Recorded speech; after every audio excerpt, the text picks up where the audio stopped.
Hello et bienvenue dans ce nouveau Vlogmas. Aujourd'hui on est le 21 décembre, je crois. Il me semble que oui.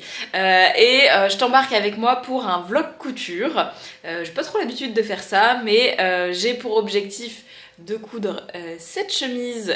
Donc c'est la chemise l'élégant des beaux gosses pour le Noël de mon beau-père. Et il reste du coup très peu de jours puisque je pars dans ma famille le 23. Donc aujourd'hui je vais faire une grosse session de couture et du coup je me suis dit que c'était intéressant de t'embarquer avec moi. Donc pour commencer, tenue de circonstance, je me suis attaché les cheveux parce que c'est beaucoup plus prudent avec la machine à coudre. Le sweat avec pareil les manches courtes pour pas embarquer le tissu dans la machine ou quoi que ce soit. Et puis jogging comme ça vraiment à l'aise pour être à fond sur la couture. Donc je te montre déjà le tissu que j'ai choisi pour cette chemise. Alors il faut savoir que du coup mon beau-père il aime beaucoup les chemises qui sont au passage Pommeret. Je sais pas du tout c'est quoi la marque de cette chemise, mais les gens qui sont nantais ou de la région vont très bien reconnaître. Ce sont des chemises qui sont extrêmement colorées avec des motifs un petit peu loufoques et on a pour tradition depuis quelques années de lui offrir une chemise parce qu'il les aime beaucoup.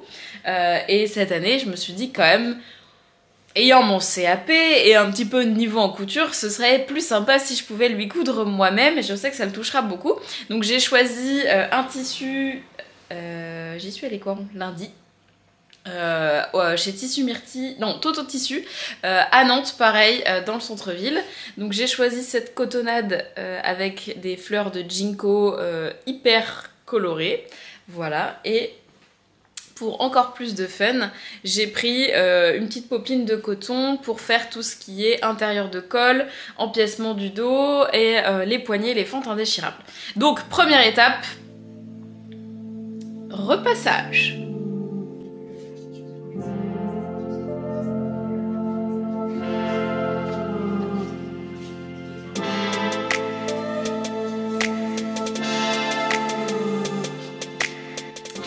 Le repassage c'est fait, on va passer à la coupe. Alors oui, j'insiste, toujours repasser ces tissus avant de les découper parce que tous les petits plis vont faire que ça va pas être très exact sur votre vêtement terminé.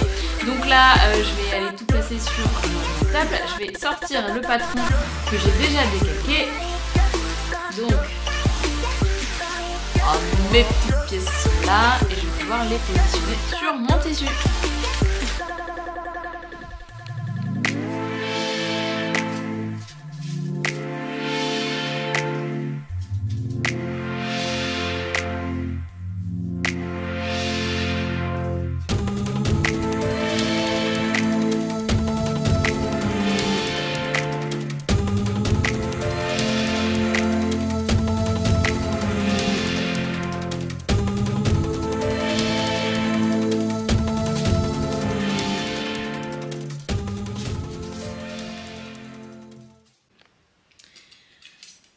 Toutes les pièces de patron sont placées, j'ai été reporter rapidement les marges de couture. Alors il faut savoir que dans les patrons légers, les marges ne sont pas incluses, ce qui moi m'arrange grandement. Et je vais t'expliquer pourquoi, parce que je sais qu'il y a plein de gens qui détestent ça. Dans mon cas, sur une chemise, j'ai envie de faire des finitions particulières. Ce qui fait que du coup je dois adapter mes marges de couture en fonction. Donc là j'aimerais réaliser toute la chemise sans surjeteuse. Donc du coup je vais faire des coutures anglaises et ganser les manches avec du biais. Ce qui fait qu'il faut que j'adapte les coutures de côté des manches, les coutures de côté de la chemise et du coup j'ai différentes marges de couture. Donc pour ça, ce qui est très pratique du coup de ne pas avoir les marges incluses puisque j'ai pas besoin de savoir où est-ce qu'ils en ont mis, combien ils ont mis, etc. Ensuite, du coup, moi je les reporte pas direct sur le patron parce qu'en fonction des finitions que je veux faire pour chaque chemise, j'ai pas envie de découper toujours les mêmes marges. Et ça va dépendre aussi des tissus que je vais utiliser. Notamment par exemple pour une chemise, admettons qu'on fasse ça en viscose, je vais pas mettre les mêmes marges de mesure que sur un coton ou une cotonnade ou une surchemise en flanelle parce que l'épaisseur va être différente. Donc des coutures anglaises en flanelle vont être quand même très épaisse, dans ce cas je préfère faire du surgel. Donc pour ça, ce que je fais, c'est que j'ai ce petit outil qui est du coup un aimant, comme tu peux voir, que je peux mettre sur ma paire de ciseaux avec des crans. Donc ce que je fais en fait, c'est que je viens poser mon réglet à l'intersection de mes deux lames. Et du coup, je viens mesurer. Là, j'ai besoin de 1 cm pour mes marges de couture et 1,5 cm. Donc du coup, j'ai mis mes 2 petits repères sur mon aimant, ce qui me permet de pouvoir... en fait, ça me fait un guide pour suivre mon patron et je vais venir découper en suivant ce guide. C'est pas la méthode la plus précise, hein, je préfère quand même le dire, mais quand on a l'habitude de s'en servir, c'est très pratique. Ce que je fais, c'est que je le mets vraiment plus près de la pointe de mon ciseau et ça me permet de pouvoir faire des guides. J'ai fait quand même des petits pointillés sur les endroits en courbe où c'est un petit peu plus compliqué sur mon tissu avec mon réglet et mon stylo friction. Et ce sera très bien. Donc là j'ai fait les pièces pour mon premier tissu, comme tu peux le voir. Pas jusqu'au bout parce que du coup ma table n'est pas assez grande, donc je remonterai au fur et à mesure. Donc là je vais découper le premier tissu, je ferai le second et ensuite le thermocollant. Ça y est, tout est coupé. Alors du coup j'ai coupé. Hop. Voilà. Tout est là, donc avec les biais que j'ai fabriqués du coup, pour mes emmanchures et pour ma fente indéchirable. Donc toutes les couleurs, toutes les pièces, j'ai découpé les thermocollants aussi. Donc voilà, pour le thermocollant, petite astuce, voilà, j'utilise une autre paire de ciseaux pour couper le thermocollant pour pas encrasser mes ciseaux de coupe classique. Donc je change toujours. Celle-ci c'est ma première paire qui est un petit peu fatiguée. Et du coup je m'en sers pour les matières un peu techniques. Donc là, ce que je vais faire déjà... Je sais pas si tu arrives à voir l'heure, je ne crois pas, mais il est déjà 14 h, donc je vais quand même déjeuner. Je pense que j'ai mis 1h30 ou 2 heures de coupe à peu près. Alors la coupe chez moi c'est long, hein. Je vais te reprendre en face cam. La coupe chez moi c'est assez long parce que je prends le temps de regarder que tout soit bien en droit fil, de faire le Tetris qui me permet d'économiser le plus de tissu parce que j'aime pas faire du gaspillage. Donc là j'ai très peu de chutes finalement sur la coupe de ma chemise. Il me reste encore du tissu, il prévoit toujours un peu large, mais je sais pas si tu arrives à voir. Ça c'est ce que j'ai en dessous tu vois de mon espace de machine à coudre. J'ai un sac, enfin un pot, un vase où je mets mes chutes. Donc voilà les chutes de coupe pour une chemise en taille XL pour homme avec plusieurs tissus. Là ce que je vais faire, c'est que je vais préparer ma bûche, comme on appelle ça au CAP, c'est-à-dire que je vais venir préparer chaque pièce qui va avec quoi, donc les éléments du col ensemble, les éléments de manche avec les poignets, les fentes indéchirables, le dos et le devant. Comme ça, tout va être disposé sur ma table et ce sera moins compliqué de devoir tout chercher à chaque fois. Donc les mettre dans l'ordre à peu près de couture et pouvoir préparer un petit peu son travail en amont. Comme ça sera fait. La première chose que j'aurai à faire du coup ce sera thermocoller et préparer ma machine. Mais du coup, pause, on déjeune et je vous reprends après. Donc comme ça c'est fait, ça c'est prêt.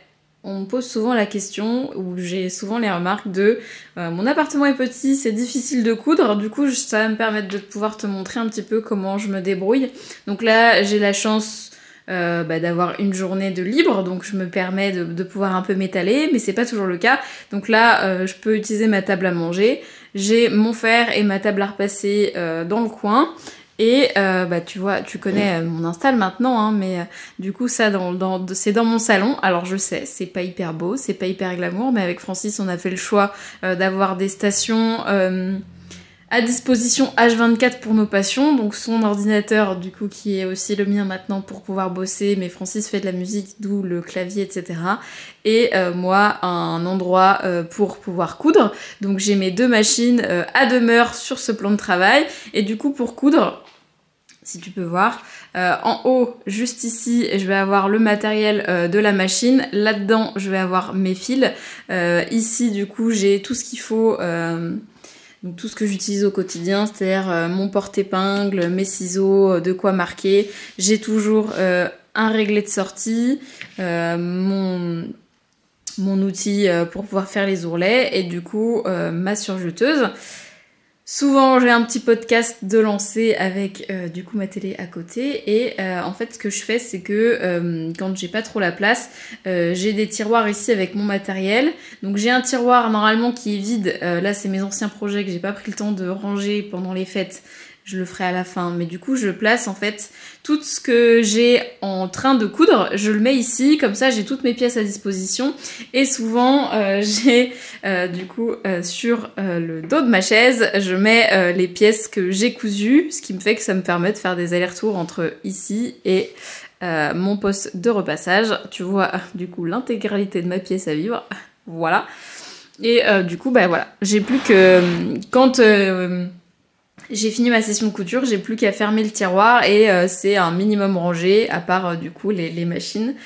Du coup, dans le deuxième tiroir en dessous, j'ai ce qui est fil de surjeteuse et mon matériel de traçage, coupe, tu vois, les petites boîtes de couture, etc. Donc ça me prend 2 tiroirs dans ma commode et ça me permet de pouvoir coudre plus facilement dans un petit espace. Voilà.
Sur l'avancée de ma chemise, il est 17h45, ça fait un peu moins de 3 heures que je suis en train de coudre du coup.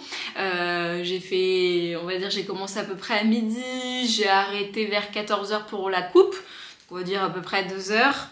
J'étais pas à cheval hein, donc je pense que c'était plutôt 1h30. J'ai déjeuné, j'ai repris vers 15h peut-être un peu moins. Donc voilà pour donner un ordre d'idée du temps que ça peut me prendre. Et du coup, voici où j'en suis rendue sur la chemise. Allez, je me recule un peu.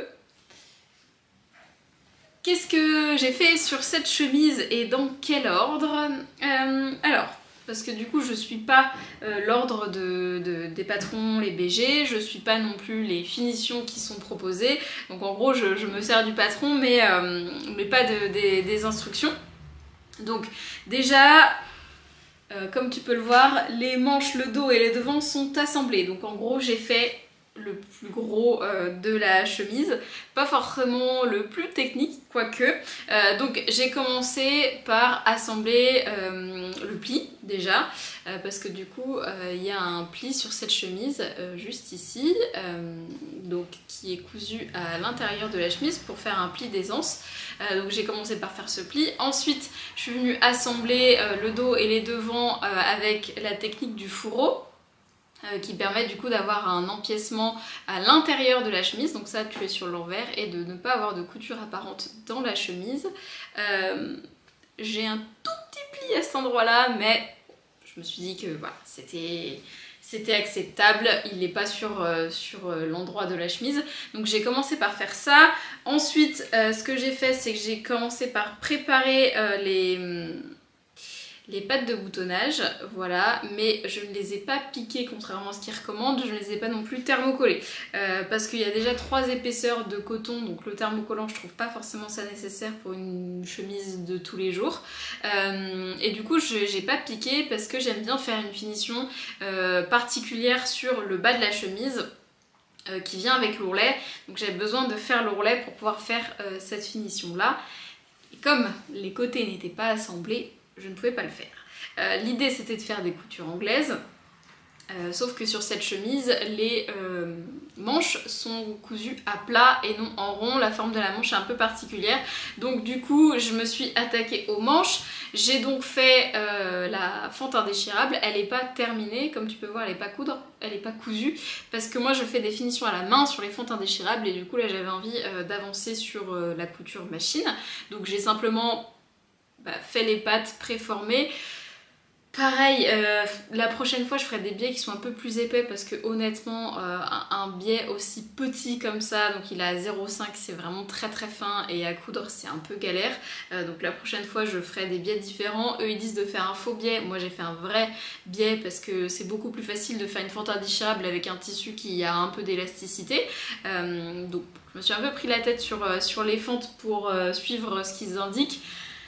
Donc j'en ai fait qu'à ma tête et la prochaine fois je ferai des modifications sur le patron comme pour la fente capucin en fait, hein. Donc voilà, donc une fois que j'ai fait ça, j'ai préparé les plis sur la manche, ce qui fait que du coup j'avais mes 2 manches de prêtes et ensuite je suis venue les assembler à plat sur la tête de manche. Ça se passe plutôt bien, il n'y a pas d'embu à gérer du coup quand c'est à plat, ça se fait bien, et j'avais envie de faire une finition particulière, donc j'ai gancé la couture de ma manche, donc là tu vois c'est la tête de manche, je suis venue l'emprisonner en fait dans un biais que je suis venue après surpiquer sur tout l'entournure de la manche. Donc c'est un pied qui est plat, on ne peut pas soulever du coup la couture de manche, donc ça j'avoue ça prend vachement de temps, j'aurais pris sûrement beaucoup moins de temps à coudre la chemise si j'avais pas fait ces finitions là, mais je trouve que franchement ça en jette quoi, une fois que la chemise est... Enfin la chemise sur l'intérieur elle est classe quoi, comme c'est un cadeau de Noël j'avais envie de faire les choses bien, donc biais un petit peu long à poser en plusieurs étapes, faire un joli repassage parce que du coup après ça emprisonne la manche, donc il y a une surpiqûre apparente mais honnêtement elle ne voit pas beaucoup, donc je me suis dit que voilà, ça valait le coup, et j'ai terminé cette première session couture par les coutures anglaises sur les devants dos et sur les manches, pour justement terminer par l'assemblage de tout ça. Donc couture anglaise sur tout le long du côté, Et donc on a cette chemise là.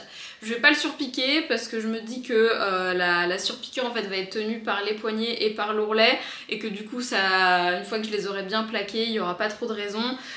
Ça me fait du boulot un peu en plus la surpiqûre et elles seront pas exactement de la même taille que celle de l'emmanchure. Donc bon. Voilà, j'ai décidé de pas en faire, ça se voit quasiment pas les piqûres sur ce tissu, donc voilà. Voilà où je suis rendue pour cette chemise à 17h45. Donc j'ai encore un peu de boulot, mais je vais prendre une pause quand même, manger un truc, boire le thé de mon calendrier de l'Avent. Donc pour finir cette chemise, il me manque... donc là, la prochaine étape là, c'est l'ourlet de la mort. Je déteste faire les ourlets liquettes avec les arrondis, je trouve que c'est une galère à gérer, j'ai toujours un petit peu de mal. J'ai hésité à faire un bien rapporté, mais bon, ça, je pense que le temps que je le coupe et que je le couds, etc., ça va être aussi long, donc même si ça aurait été joli, le petit rappel de bleu à l'intérieur, mais bon, je pense pas que j'ai assez de tissu pour pouvoir faire un biais qui soit assez long. Donc ourlet à faire pour du coup finir les pattes de boutonnage.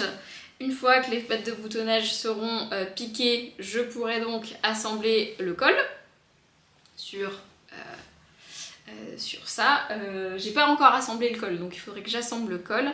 Et ensuite, je terminerai du coup par les poignées de manche. Pareil, j'ai pas assemblé les poignées de manche. Donc éventuellement, ce que je vais faire, c'est peut-être préparer ça.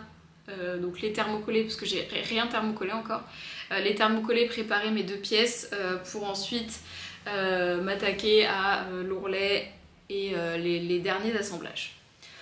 Voilà, donc potentiellement, si j'ai le courage, j'arrive à finir ce soir en passant la soirée dessus.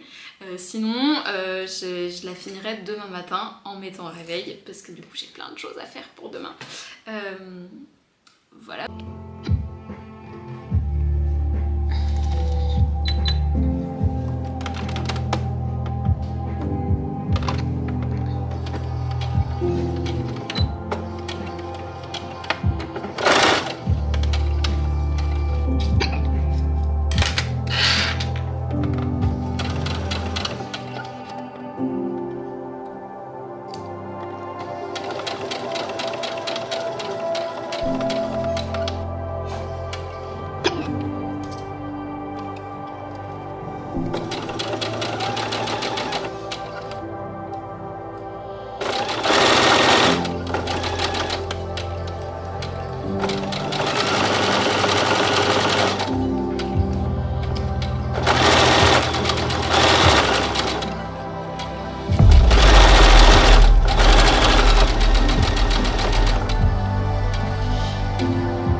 Hello!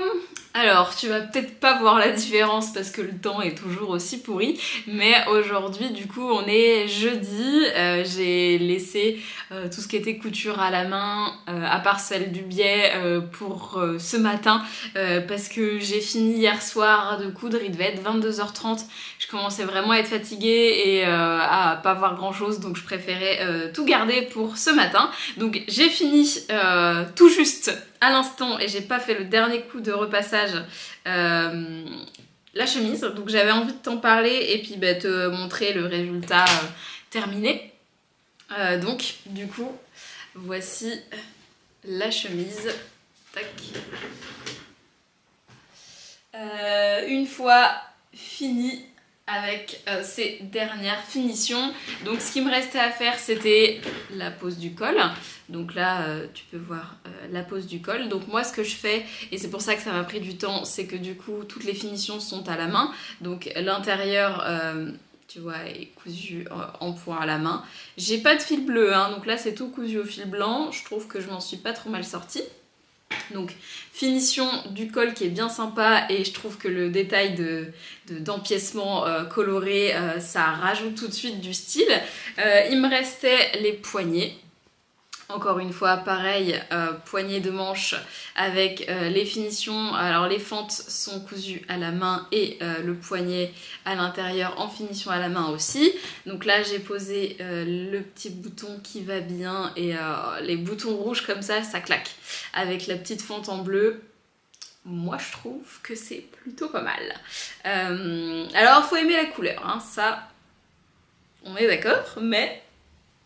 Tu sais que j'adore et je pense que mon beau-père sera très content et ça lui ira hyper bien parce qu'il a les yeux clairs et du coup ce bleu ça va vraiment faire ressortir ses yeux.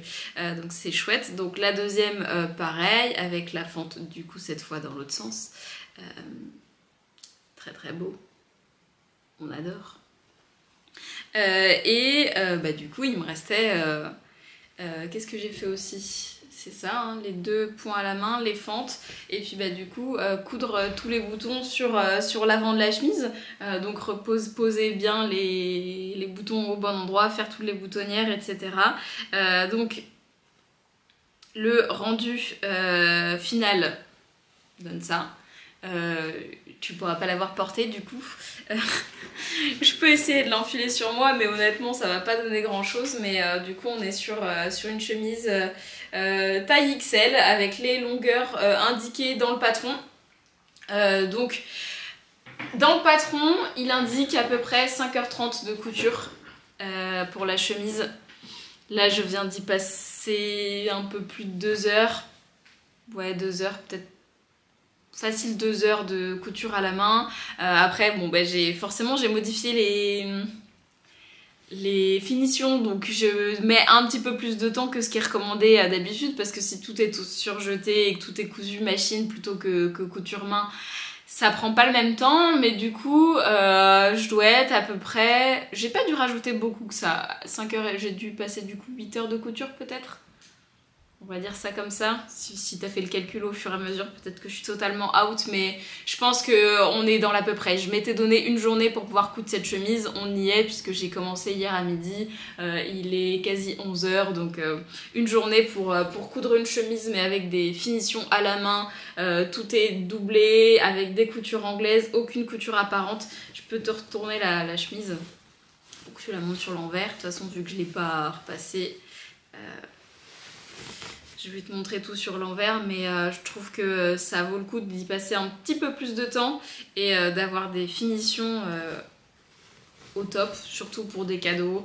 Je sais que mon beau-père il garde ses fringues pendant des années, donc je préfère lui faire une belle chemise vraiment bien finie qui va durer 10 ans dans son dressing et d'y prendre un petit peu de temps. Donc la chemise, hop là, sur l'envers, je te déplie le col.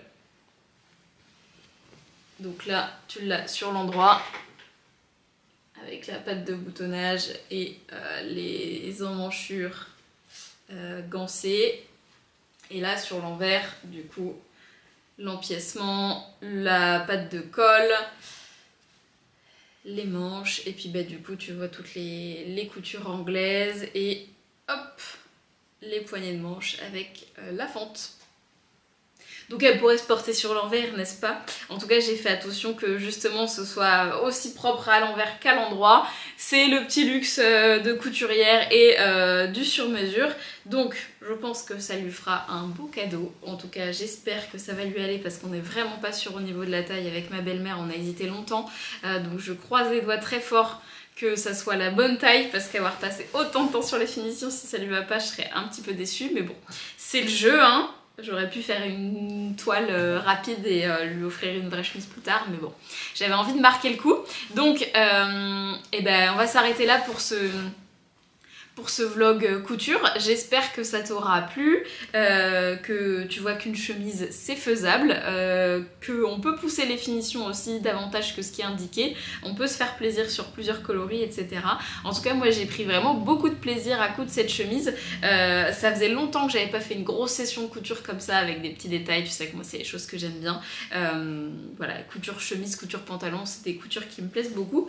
Du coup maintenant j'ai le challenge d'en faire des aussi belles pour Francis parce que sinon il sera jaloux.